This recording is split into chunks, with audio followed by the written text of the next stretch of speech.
everybody, I'm Shachar and this is Freedom Yoga. And today I want to burst another misconception, another word that we use quite a lot and not many know what it even means. And this word is Tantra. So the first thing that I have to say about Tantra is that it has very, very little to do with anything sexual. It kind of got very, very much extreme to one direction of what it can mean. But actually what Tantra in traditional way talked about is just a different kind of way to view the path. So usually what we talk about when we talk about the spiritual path is that you practice, and then your mind gets used to it and you kind of reach some kind of a goal. Your goal of enlightenment, of liberation from suffering, and all of these kind of things. So what happens in Tantra is instead of like practicing what you already know, you take the goal, this enlightened mind, and make it as if you're already living in it today.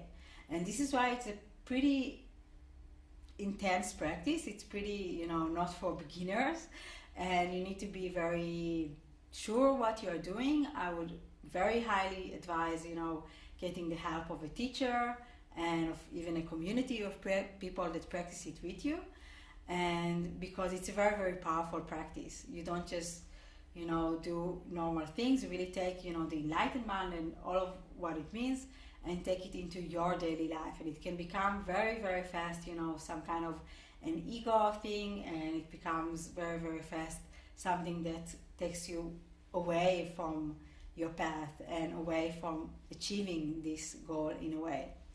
So what we do in Tantra usually is that we take the enlightened mind and we give symbols to it, and all of the symbols that you know today, all of the different deities and mantras and yantras and all of these kind of things that I hope that you know what I'm talking about. It's all just symbols of this enlightened mind that we use in this path of Tantra.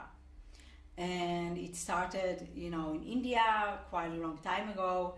And also today, a lot of these symbols are kind of disconnected for this path.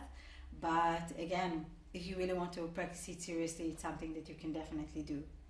So I think it's a very interesting state of mind. I can say for myself that I'm kind of like trying a little bit, very, very carefully to explore it.